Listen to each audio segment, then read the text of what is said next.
Hey everybody, welcome to another interesting video on my channel. Thanks for stopping by.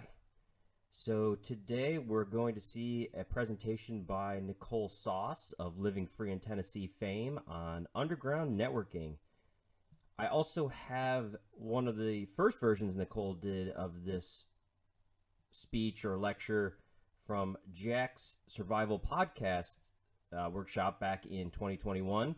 But like everything else, things get better with age, and Nicole continuously refines her lecture or her discussions, and they get better and better over time. So this is the one she did during her workshop.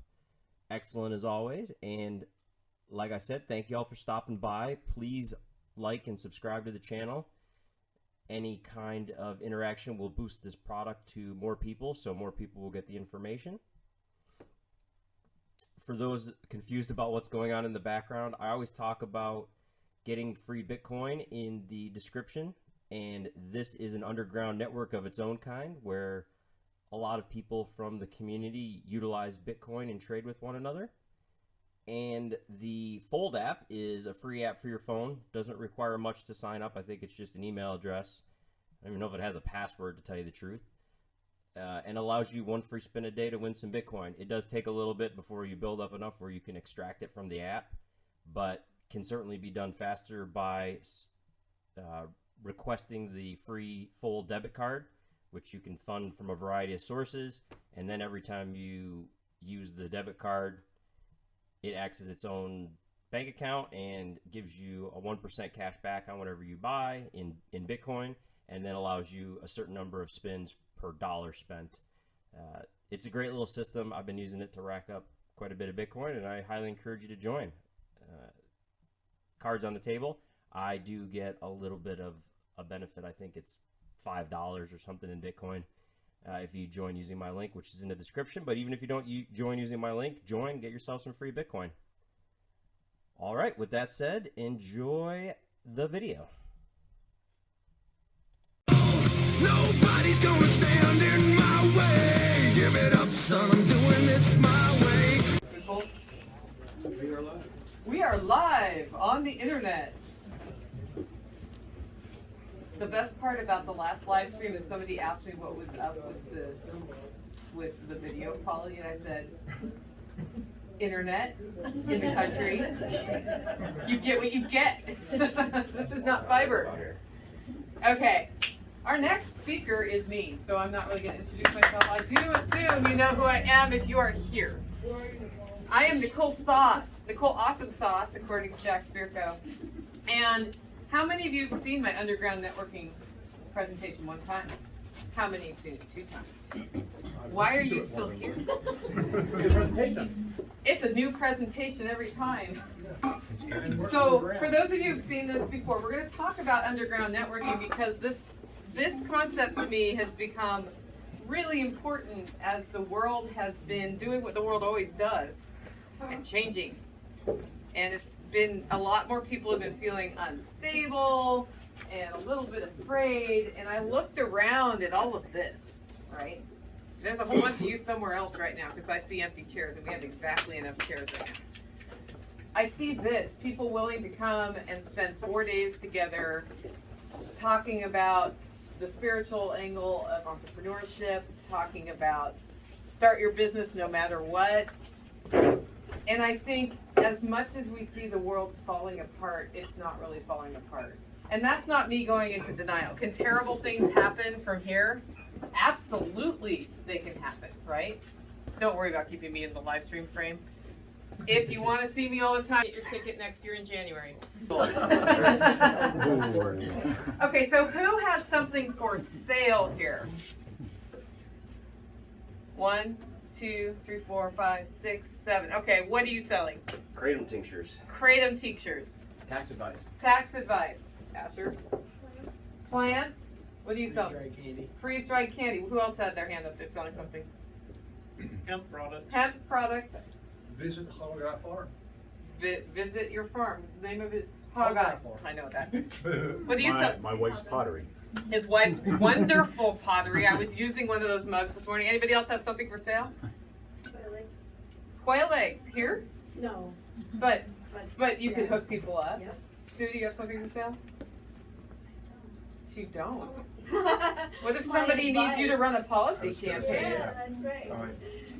Advice. As we've gotten into underground networking, and I've been thinking about how commerce fits into underground networking, I realized that we all have something to sell, but we're not necessarily selling it for money. But you have your secret sauce. We talked about that this morning. Find your secret sauce. That's what you're selling, and you may be selling it for social capital. That's what Sue's doing right now.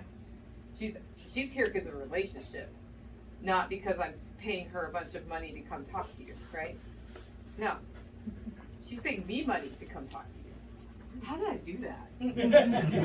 Magic. I love you, baby. There's a lot of different ways that commerce works, and some of it involves US dollars or cryptocurrency, some of it involves trading objects for objects, some of it involves trading time for time, some of it's relationship development, it's social capital.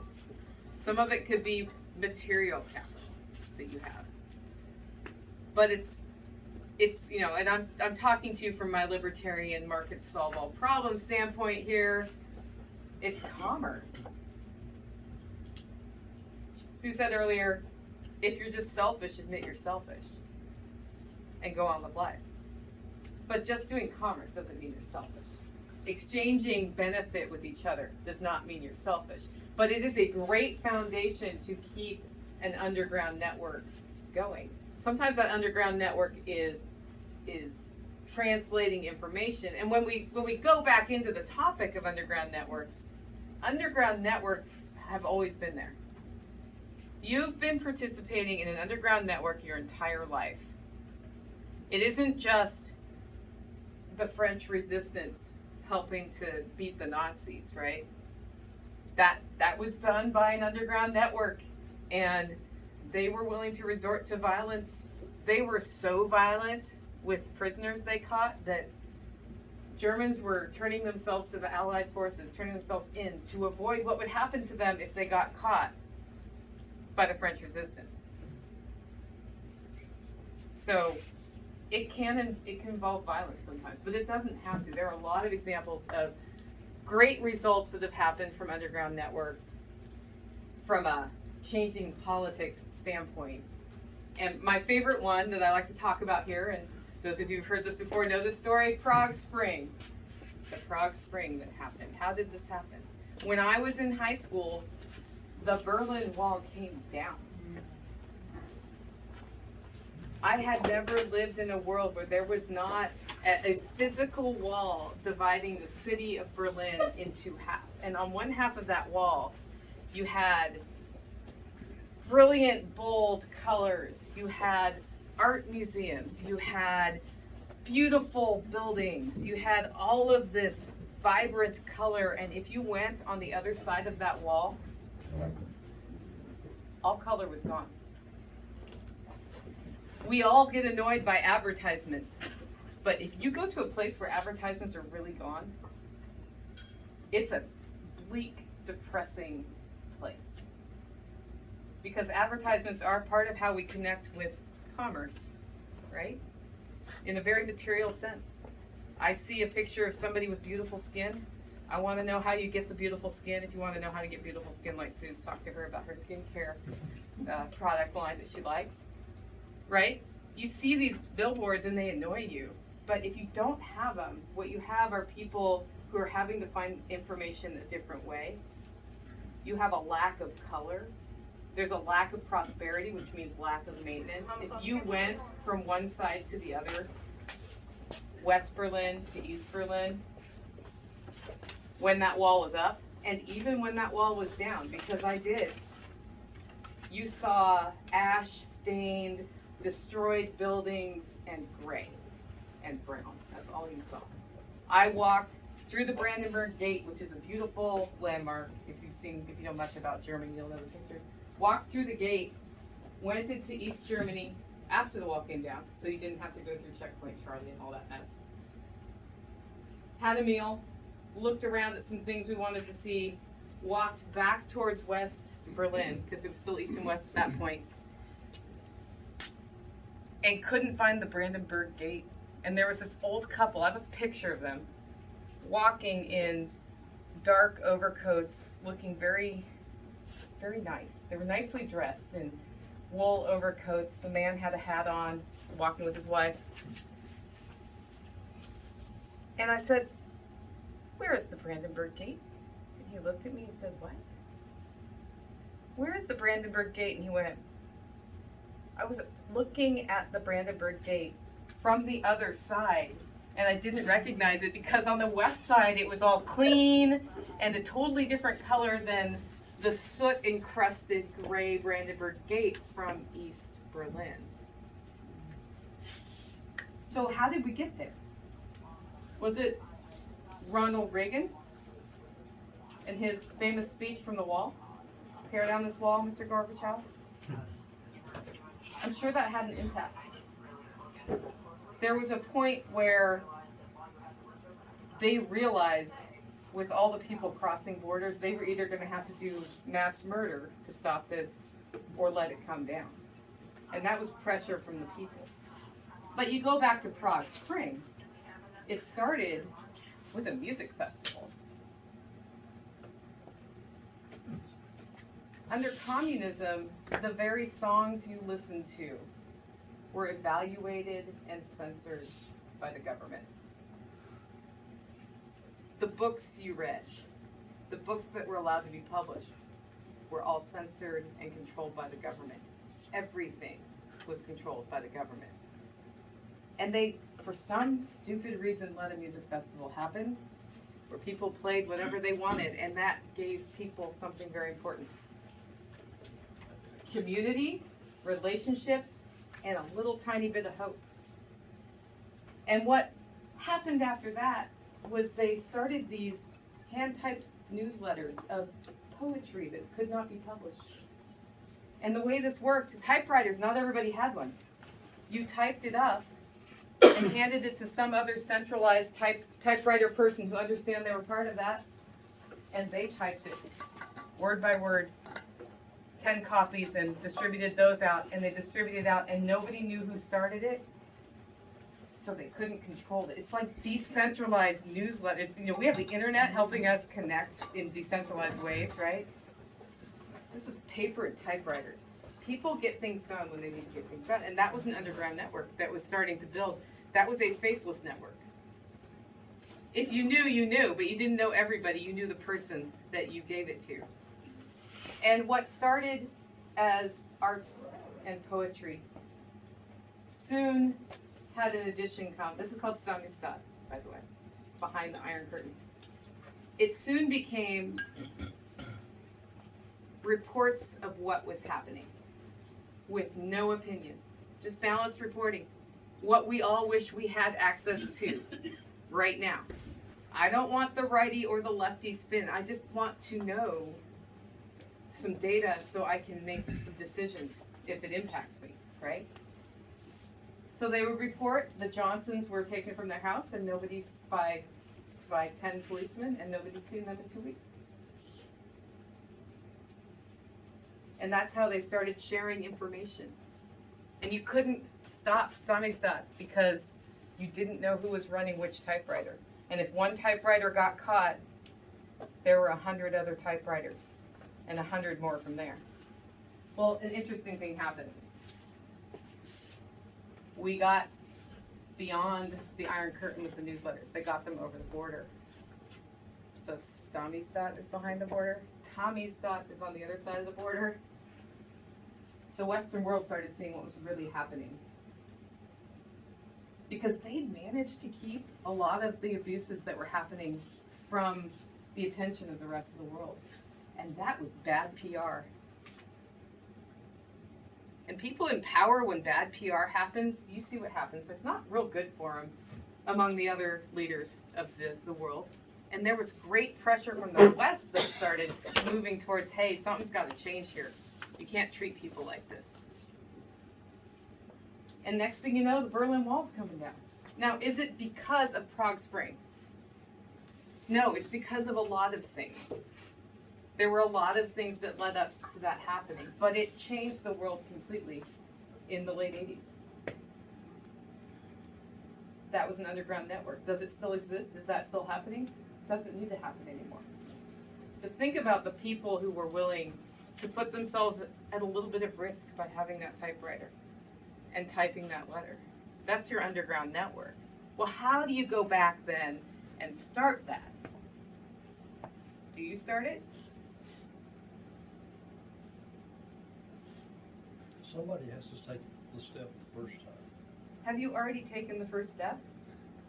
Yes.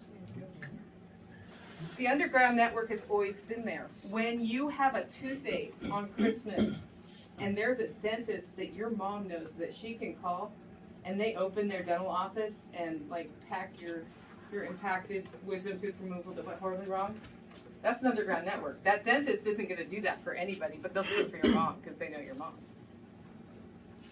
If you're in a church, you probably have people you can tap into that have skill sets that you don't even realize you do it, and you do it. When you come here and you're like, I need legal advice, who do you talk to? Those two. There's two. Last event, it was like all the doctors were here. Do you have any doctors here? Any medical doctors? Okay, not this year. Not this year. Who knows? But that is all circling back to commerce. Commerce is mutual aid. Before this workshop, Sue asked me, hey, I got some of this extra spice rub that I know you like, because I talked about it on my podcast. Want me to send you some? I'm like, oh, we could totally use that on the venison roast on Saturday night. She sent me this box. Did you send it for money? Why did you send it? Because I know you like Because she knows I like it and we're friends. But that's what did you get out of it? You got an emotional happy, right? That was what she got out of it. It is what it is. Now let's think about some other things. We've got an underground railroad going in this country right now. Did you know that? It's not for slavery. It's not against slavery.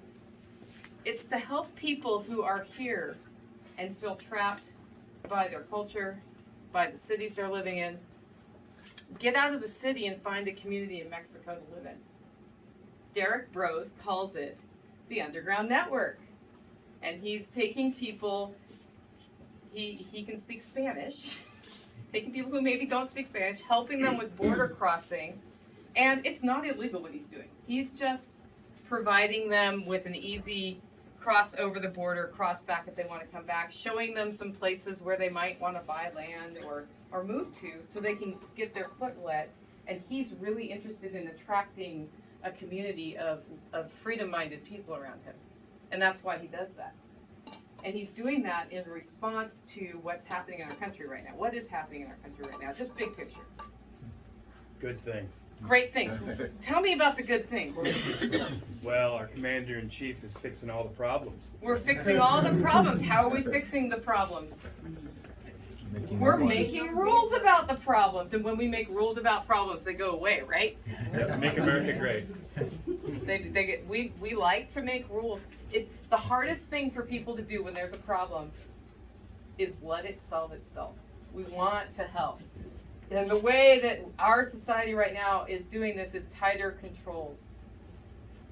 And when there are tighter controls with your options, do you know what happens to underground networks? They grow. And when there are less rules, you know what happens to underground networks? You don't even know they're there. They're just there.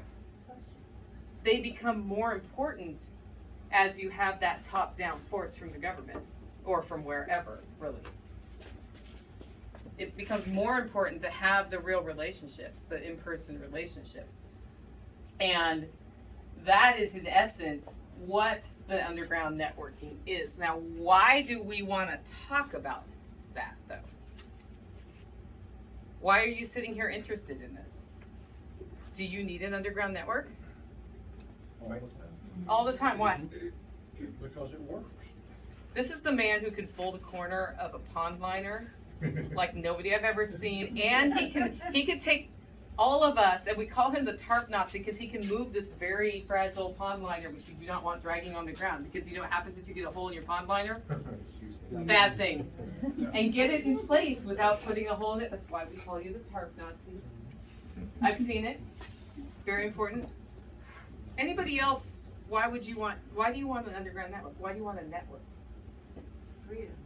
Freedom, how does it meet? Is that you? Is that why freedom? Because it gives us a chance to do things that we want to do. And It gives you a chance to do things you want to do. Yeah. to be able to see. Yeah. Pretty hard to develop Avoid a red network tape. when you've already, when the pressure's on, you should already have the network in place. Right. When the pressure's on, you should already have the network in place. In fundraising, somebody wrote a book called Dig the Well Before You're Thirsty. And that was all about have your relationships, because when you need to go ask for donations to a nonprofit organization, if I've just met you for the first time, I'm very skeptical about giving you money. If I've invited you to my kid's wedding, I'm more likely to give you a donation. Dig the well before you're thirsty. And this all sounds very selfish when I talk about it, doesn't it? Like we're all doing it for us. No. It's the way humans interact. We are herd animals. We need each other. We talk about independence and self-reliance.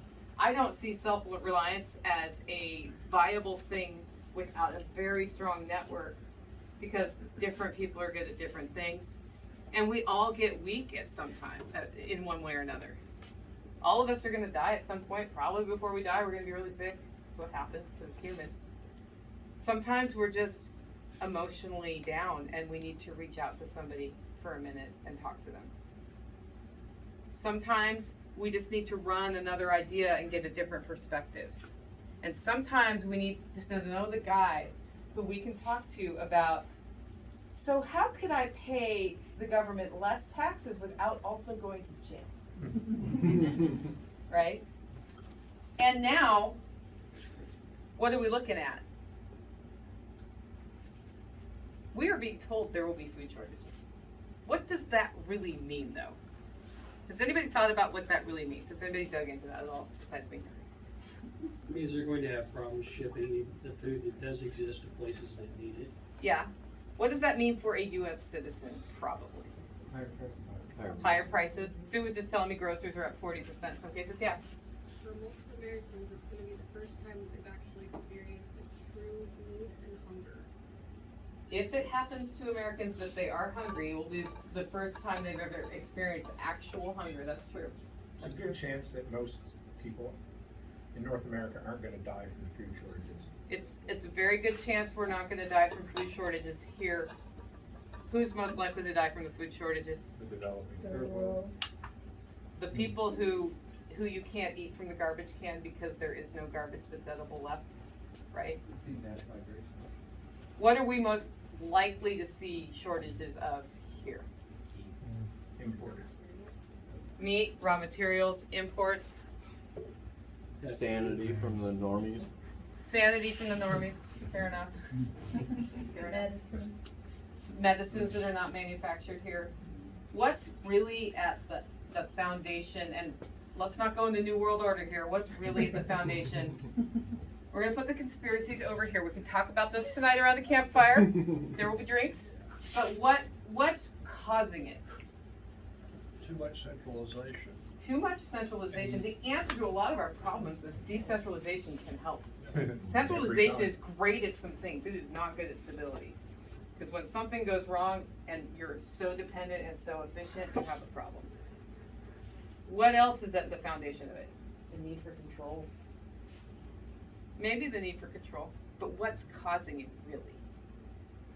What's making Sue's eggs go up 40%? Government help? That could be. Are you talking about inflation? Is that the word you look for? I mean, or maybe that's another cause of. Inflation is definitely a symptom of what's going on. Limited supply. I don't know for 100% what the answer is. I was just wondering if somebody had a different insight than I have, so I thought I'd keep asking that question. I do know that shipping has been jacked up for a couple of years, and I know it's more jacked up now. I know that China's response to coronavirus right now with shutdowns is making it worse, and we are dependent on China a lot. And I know that our fertilizer supplies have been impacted, and people are not doing what I do and using rabbit poop to fertilize. They're using imported fertilizers, and with all of that going on alone, just recovering from that. We're having trouble moving things. And so that's part of why I say, do we know if we'll be hungry here or not? It's not out of the realm of possibility. Like when I hear something like we're all going to die of starvation, I'm skeptical because I'm a skeptical person, and so then I go ask why, and I look at why, and and then I ask myself, is it within the realm of possibility? It's within the realm of possibility if things go horribly wrong. Like we have a really bad drought this summer in the bread belt. That grains equal meat in our country, not the meat I eat, but the meat that a lot of people depend on at the grocery store. No grains, no CAFO. That just, it won't work. So Right. Nicole, also, I don't know if y'all saw where they're trying to change the amount of ethanol in standard gasoline from 10 to 15%. They're allowing 15% though. They're not changing it.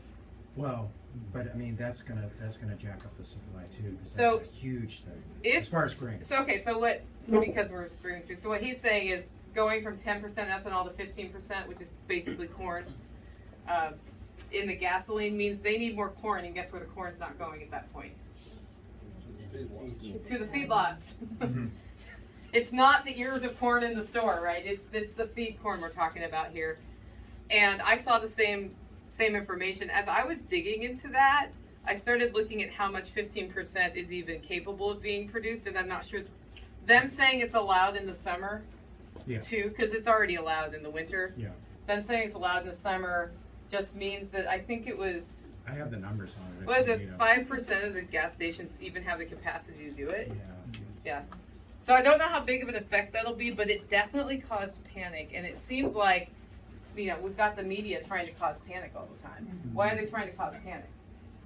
Because they want us isolated It's- from each other. It's about 20% of the corn supply is gonna be going towards that if they jack it to 15. If the industry follows, they're trying to pit us against each other, right?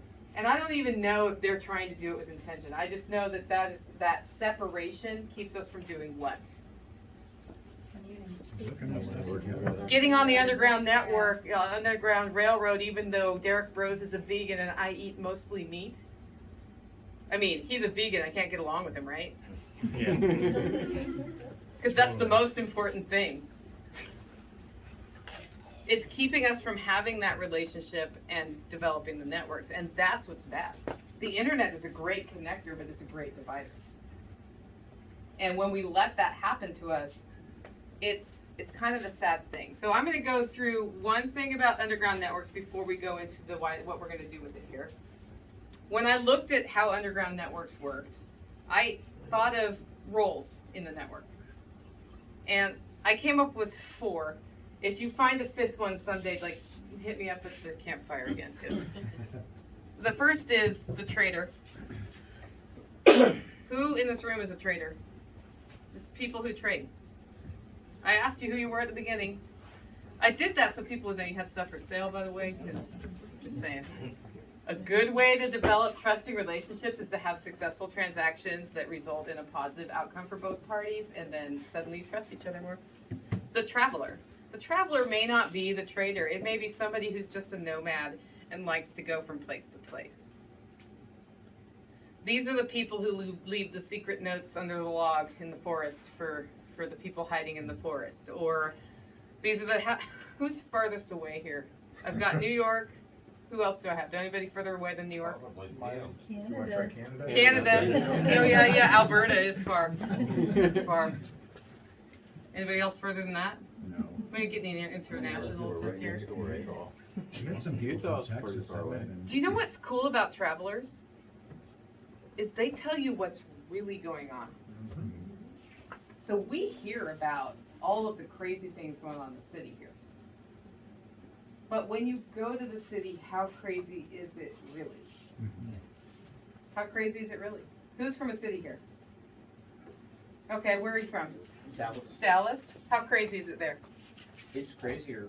There were never homeless people walking around in the summer before, and now there's any block 5, 6 homeless people.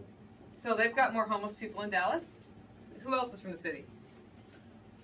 Okay. I recently moved from the city, but What city? Philadelphia. Philadelphia. How crazy is Philadelphia? It's pretty crazy. What's really going on in Philadelphia?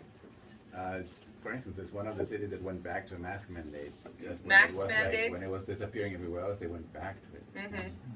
And people seem to have a really hard time letting go of it, even if the mandate is not there. Yeah, the interesting thing that happened with the masks is the emotional attachment to the mask. It became this symbol, this great symbol. I'm a person who wears a mask on an airplane if I feel a cold coming on. So I've always had masks with me.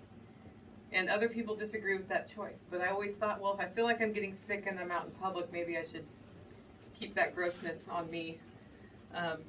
And now if I do that, people assume I'm some sort of crazy Karen mask lady. But it's polite. Okay, what else? City? Which city? Charlotte? Charlotte. How crazy is Charlotte? People are moving there like they're running from the plague, so it's gotten very crowded. Traffic is, it feels like Atlanta now. You're kind of in the city. How is it really where you are, Sue? We're weird people where we are. Washington, D.C., we're our own little beast. Washington, D.C. is its own little beast, yeah. It really is. I don't know. You know what? They're crazy because they're just, I feel like I'm living in a little play, you know, where it's a lot of play acting. A lot of play acting. Yeah, but even more exaggerated than before. Mm-hmm. So it's a little more exaggerated. I mean, right. I mean, you have people that will walk up to a podium to do a press conference and then put the mask on as they're, you know, getting up to the press conference. I'm on camera again. Exactly. And it's like, well, but we just watched you do that, so. So there we go. So it's a prop. I'm actually wearing this shirt. Come and take it. With intention. This is from the Special Operations Equipment. It's a chicken wearing a mask. It's all about the avian flu because the big fear among the homesteaders is they're going to gas our chickens. Has that happened to anybody yet? It actually might have happened to one or two homesteaders at this point who were too close to a factory farm and the avian flu got out and they knew they had poultry. Did they call the health department? If you call the health department and they find it, that's on you. Yeah. Yeah. We had 50,000 turkeys just killed in my county. Yeah. And I live a block and a half from the facility. Yeah. Did So they kill yours? I'm not allowed to have chickens where I'm at, so when we just moved, we don't have them. But my ultrasound tech last week was telling me that county health is coming out to every person that has chickens within like a 10-mile radius. If they know about it. And they're testing them. And I said, I was like, whatever the test is, and she's like, yeah. I'm like, okay. Okay. PCR. Yeah. Yeah, whatever it is. I'm wearing this because there are a lot of ways to avoid them coming to take it. And part of that is they don't know what they don't know. Mm-hmm. What do they need to know really? Right? What do they need to know really? The other thing is we hear the actual reports of crazy. If I'm wearing this shirt in Philadelphia, am I going to get beat up? No, chances no. Chances are no. Could it happen? I mean, but it could happen, yeah. Okay, this is what he just said. Here's reality. Yes, but it could happen. It could happen because I had ratty bangs on the front of my head in the 80s. I got beat up for that. So yes, I could get beat up for the shirt. Is it more likely to happen right now in this environment anywhere from anybody who's somewhere? Do you think this is more likely to happen to me in a big way where you personally live? You think yes in DC right now. And everybody else is saying no, including Philadelphia. So I just need to stay out of DC. The only way I can get this real information, because what it sounds like on the news right now is if I go to Nashville, I'm going to get beat up. If I go to Knoxville, I'm going to get beat up. If I go anywhere where there is any population at all, for having my opinion, I'm going to get beat up, and that's not true. But they're not telling us that because it's not fun to tell us that. And the only way I can get the real information right now is from my underground network. The same thing was true during COVID, like the COVID lockdown 2020-21 stuff.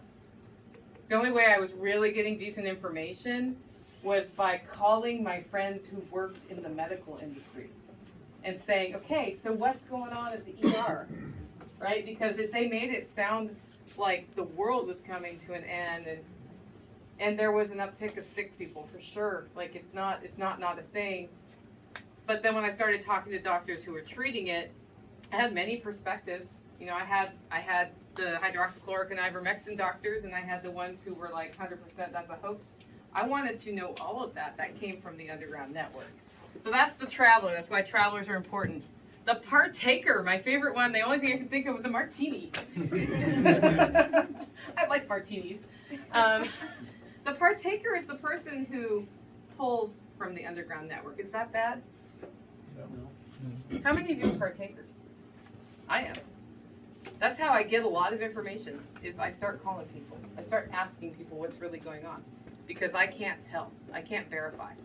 And if I can't verify, I make stupid decisions based on fear rather than real decisions made on rationality. Somebody who's really good at making decisions based on rational analysis, by the way, is John Pugliano. He, if you want to know what he thinks is really happening in the world, it's a good conversation to have because he keeps a very even analysis of things. The partaker is very important, and that person needs that person, and that person needs that person. That's how we all start talking. And then we have the evangelist. What does the evangelist do? Or the shaman? Spread the word. Who's an evangelist in here? Who else? Amy Ding was like, that was good. That was good. All of those roles are important, and they all work together. Can you be more than one? Yes. Yeah. Can you be all of them? Yep. Sue's probably all of them. She likes to travel. They're always going somewhere. 2020 had to be hard for you in that regard. I haven't left my city in a month. Yeah. Did you ever just jump in your car and go? I ended up just having a lot of conversations with, baristas and grocery store checkout. Hi, I'm Sue. How's it going? Yeah. Yeah. That's exactly what it sounds like. Yeah. I'm glad you can travel again. Thank you. Yeah. The other thing about underground networks, though, is when you find your secret sauce, and Sue, it's funny that Sue touched on this too. What is your self-worth right now? Are you a valuable person? I know you're a valuable, everybody here is a valuable person. But I know a lot of you don't think you are. You don't think you are because we've been conditioned to be gracious, to undersell our impact. To be like, yeah, it wasn't really me. Sue doesn't do that. She's like, yeah, I totally won that campaign. We're supposed to be humble. It's not bad to be humble. But if you're feeling like you're not good enough, you're not good enough to be the traveler, you're not good enough to make awesome pottery. Would your wife make the pottery she makes now if 2 years ago she had let whatever happened to her pottery get her down? No. Always seeks to get better and yeah. Your self-worth is the thing that you need to work on most if you have that feeling or if you're having that dialogue with yourself. Because when you realize your secret sauce and when you realize what you can bring to the table, you will bring it. You will bring it 10 times. You will bring it 100 times. But if you don't think you're worth a darn, then you're not going to bring it. What happens if you don't bring it to our network, guys? Our network is as strong as the weakest person in our network. We are as strong as the weakest person. That means when I hear somebody saying, yeah, but blah, blah, blah, I'm not good enough to try that, I'm like, no, you gotta try that now and you gotta knock that out of the park. You know why? Because if you're not strong, we're not strong. And that's why I'm here. That's why I want to see us get more connected with each other to help each other out. So when you have that moment of self-doubt, when you have that moment of I'm not worth it, you jump out. Somebody else says, Crystal, get off your butt and go plant those flowers, because she's given me the best flower seeds, by the way. 3 years. Flower farmer. Get out there and run your flower business, man. You can do it. right? We can say that to each other. It's not just me saying it to you on my podcast. It's you saying it to each other so that we're all strong, so that when we need to be strong, we can be strong. And competition, by the way, is good. I was in competition with this woman for 5 years. You like just tell that story that way. What I mean by competition is not what people think of, though. It's not put Fred's butchery out of business with my butchery. It's, hey, can I do that a little better than you? Hey, can I do that a little better than you? I'll tell you how I did it. It's like a friendly camaraderie, how challenging of each other style of competition. I think competition is great. How many people are selling soap here? One. Damn it. Is anybody else selling something that somebody's selling here? Coffee. Who has a coffee? Oh, we do Your that. coffee's in competition with me. I know, we're not. Dang friends it, like, anymore. dead to me. Dead to me. Right? No. Having that camaraderie and that friendly competition makes us better. It makes us challenge each other. Sue challenges me all the time. She challenged me to take a long bath 2 days ago, which was totally the right call. Yeah. That was my favorite meme you've made all week. I put a picture, I don't know if you saw this, but I put a picture of our to-do list, which was an entire whiteboard full of setup things that people could check off.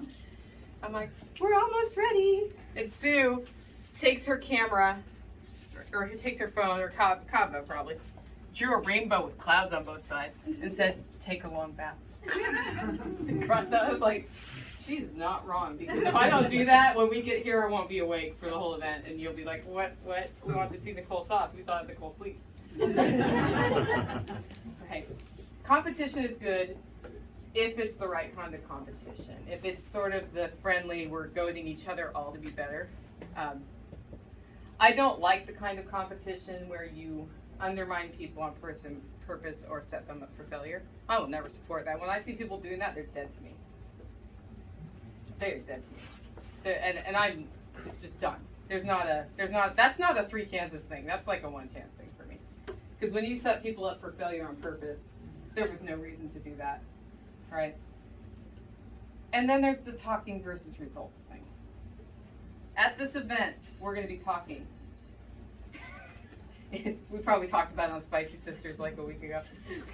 There's going to be a lot about talking about what you're going to do differently, right? And as you connect with each other, you'll find those relationships. You'll find the underground peak network. You'll find those connections that can help all of each other. And you're going to say, when I leave here, I'm putting in an aquaponics system. When I leave here, I'm going to start a soap making business. When I leave here, I'm going to get my content business up off the ground. I'm going to make a video every day, even though I know you love being on video, right? That's got big eyes from Crystal. You'll find your secret sauce. You know what it is already. She takes pretty badass pictures, by the way. Really good pictures. And then you're going to go home.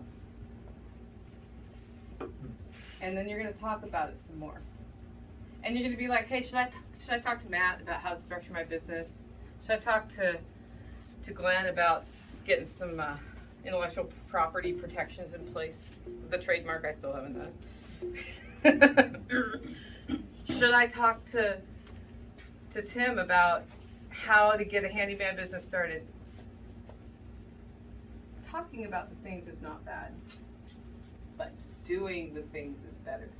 Because your success is measured how? Is it measured by how well you talk about it? Sometimes, but not usually. On Instagram it is. Huh? Sorry. On Instagram it is. Yeah, right. That's why I said sometimes, but not usually. It's measured by the results you get. When Sue put the picture of all the trophies on the wall, it wasn't like, hey, I got trophies, look at me, I'm awesome, although it was, because she is. But it was also like, these are measurable achievements in my career. I got results. I got results because I worked hard. I got results because I was willing to tap into my secret sauce and figure it out. I was willing to try things and fail. I was willing to get fired. We all fail. I've failed probably 6 businesses before I had successful ones.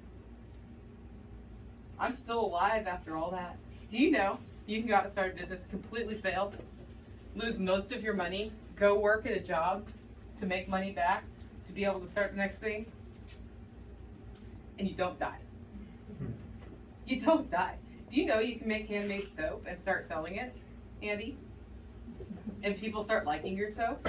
And if you love that, you can sell more and more soap. Or you could make soap and people could be like, I don't like how tea tree smells, screw you. And it fails. Are you gonna die if that happens? I might do Montana too. He's not gonna die. A lot of us are afraid to start because we're afraid we're gonna fail, and I'm here to tell you you're gonna fail. Do it quick, get it over. Do it quick, get it over. You might fail, learn something, and do it better another time. You might fail, realize you love something else. You might be wildly successful. I did this. Wildly successful and be like, I hate my life right now. I hate everything I do every day when I get up. I hate it. Therefore, I shall do something else. You might have that happen too. It's okay. What you need to do though is get real with yourself. Because the only person whose opinion matters about you is whose? Is it mine? Is it Tim's? It's your opinion of yourself that matters. It's your evaluation of did you get results. That's the only one that matters. Your spouse's doesn't even matter. Sorry, Becky. Your spouse's opinion doesn't matter. Your underground network's opinion of you does not matter. When you get real with yourself and you evaluate yourself, that's what starts moving you towards success. It's all on you. That is what freedom is, right? To Tim's point, Sue also covered it. It's all on you. And that's scary as hell, isn't it?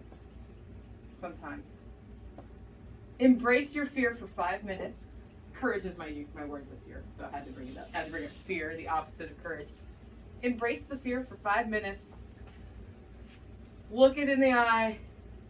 Slap it in the face and walk out of the room and go do what you gotta do. Because I know that the emotions are worth something. You need to honor those. But if what you need is to learn how to address the fear and move beyond it, get your psychologist involved. I did. For a year and a half, I went to somebody. I let go of fear a lot faster now. I let go of all the self-doubt words in my head. Those are all gone now. But who had to change that? Not my underground network. And then when I come to the network, guess what I am? I'm an asset to you all instead of on the other side of that column. We don't want to be on the other side of that column, right? So underground networks are important. That's why we are here to connect with each other. But to do that, we need to find our secret sauce. We need to address those things we're saying to ourselves in our heads that everybody says, right? We all, Sue's like, yeah, I've done it. It's not unusual that everybody will have that first moment of I can't, the I can'tium. That we let that go and we I can ourselves forward, because that's what's gonna happen. If there are food shortage, if there are real food shortages here, guess who has food? I have food. Who else has food here? You got food? Look at all these people who raise food.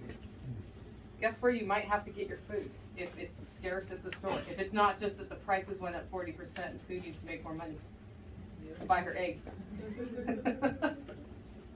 You're gonna get it from us. And what are we?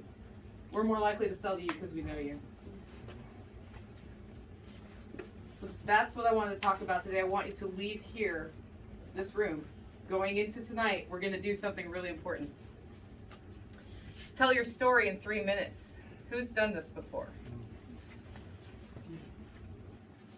I will try to make a safe environment for those of you who are like, that sounds terrifying.